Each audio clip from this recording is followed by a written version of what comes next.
2005 was a much different time, with stuff like Hurricane Katrina going on, Bush was still the president, and YouTube was just founded that year.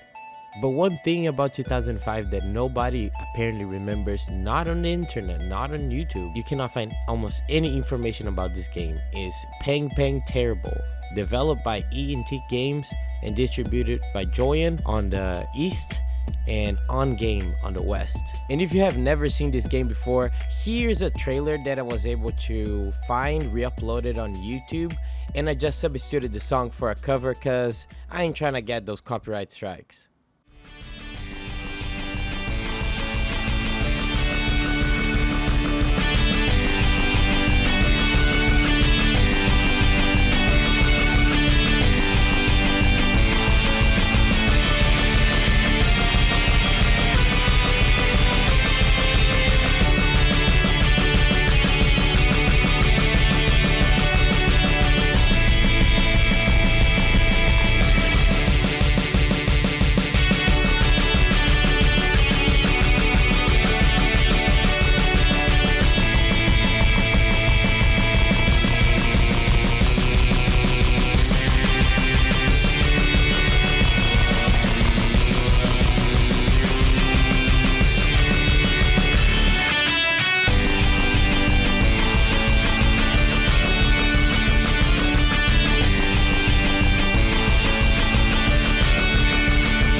Pang Pang Terrible or Pang Online used to be an FPS that had elements of RPG, which you could, out of the 6 main characters of the game, you could update them as you were winning points, as you were leveling up. From what I remember, each character had its own set of weapons. You could buy skins, but crucial elements about the game are lost media right now. Other than a bunch of links that don't work anymore and a bunch of footage in 144p, I found a couple articles in Portuguese talking about the game. First, I found this article from 2005 explaining that the beta test for this game had just started in Brazil. They're saying that the game is a success in South Korea, that is gonna arrive to Brazil really soon, and OnGame, that used to distribute Gunbound in Brazil, already started the alpha tests, and now they have 2,000 slots between June 30th to July 10th of 2005 to to apply for the beta. It's free to apply. There's no age range or age limit, and you could click on this link that now goes to this if you wanted to try. He's saying that Pang Online's an FPS with cartoony characters. Could create up to 3 characters. Upgrade system. This game is a freemium, which is the game is for, you can play the game for free, but if you want to update your character cosmetically, or sometimes just like on that pay to win type beat, you could buy certain items in the game using your credit card. I don't know how to translate boleto bancário. Like, it's a type of check that exists in Brazil, or in LAN houses that were associated with the game, or with OnGame, to be more specific. And if you don't know, LAN houses are another term used for cyber cafes. Back in the day, not everybody had their personal computer. The smartphones were not a thing like that. So people were just going to cyber cafe to LAN houses to spend hours playing games for cheap. I used to do that because my parents didn't have that strong of a computer, and when I used to play a lot of online games, I used to play S4 League, Dota, Counter-Strike 1.6. The second article I found talking about the game is a little more critical, but also contains an interview with one of the spokesperson of the game. It really starts brutal, like consumerism. This is the key word for games like Gunbound that are free, but if a player wants to acquire a determined item and doesn't have the patience to save all the necessary credits within the game, they can spend real money. And they say this formula seems to work because OnGame, who's responsible for Gunbound, already have more than 1 million players registered. And now they are getting ready for Pang Online, which is an FPS and a TPS at the same time. Because I forgot saying, yes, mid-game you could switch from first person to third person. It was the only game that I can think at the time that would do that effectively. In here they are explaining that this game has a more anime style and is more chill when it comes to violence. That is not really gore in it like in games from the same genre like Counter-Strike. Shade. If y'all didn't know, Counter-Strike was banned in Brazil for a while. Completely banned. I can make a video about that if y'all want. Explaining also that on the following week, beta tests would be open for anybody who wants. You just have to apply. Now talking about numbers, they wanted to release the game in September of 2005, and they already expected at least 400,000 players until the end of the year, and they were investing around $500,000 reais, which at the time was $250,000 in costs like servers, licensing, royalties, and marketing. This is the name of the dude who's being interviewed. I'm not gonna try to butcher this. This is too complicated for me, but hey, y'all can read, hopefully.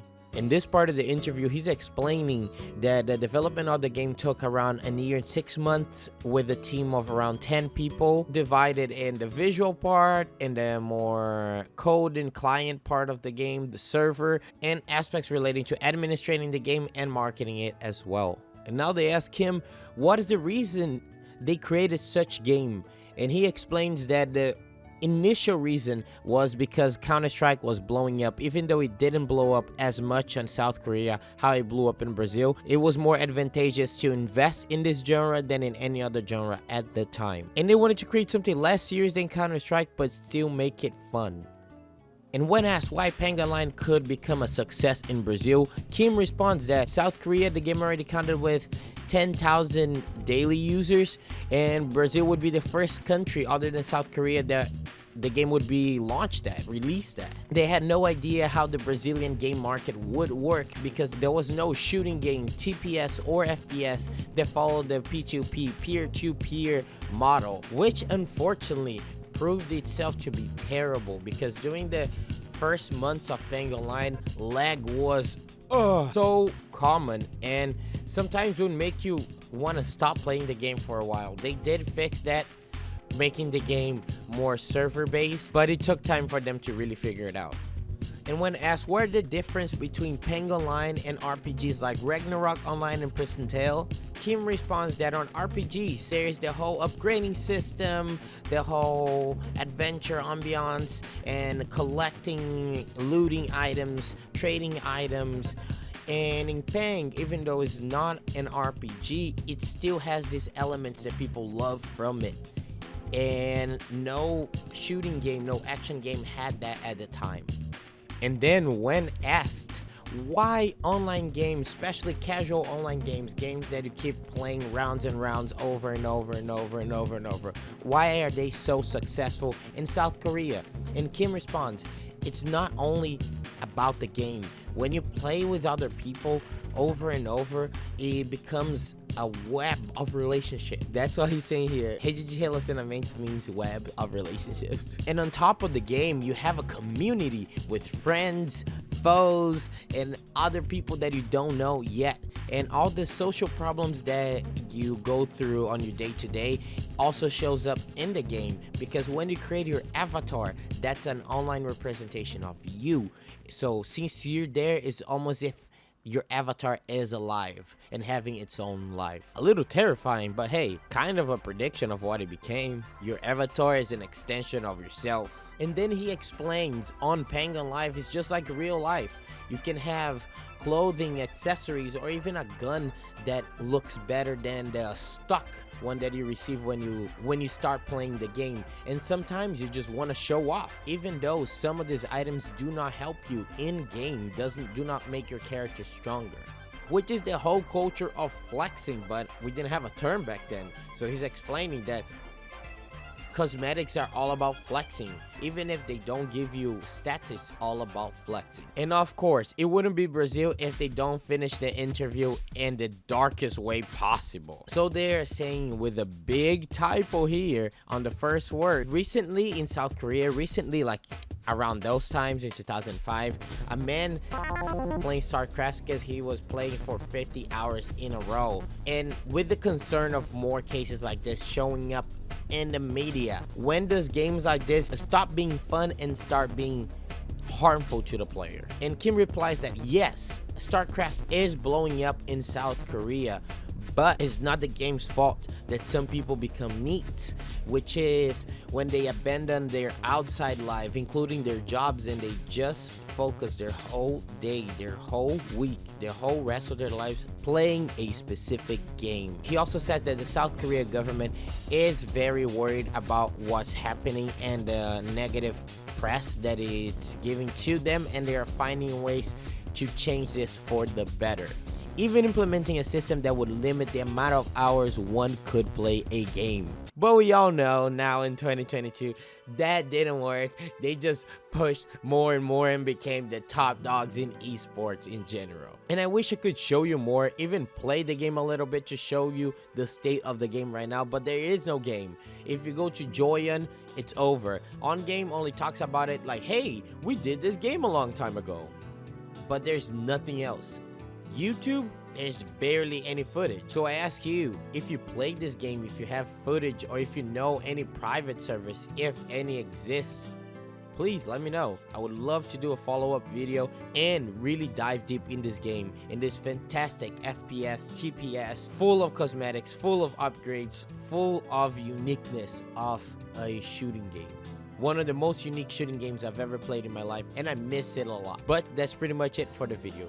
If you liked the video, please leave it a like and subscribe if you want to see more videos like this. And if you didn't like the video, maybe I'll change your mind next time. And bye bye.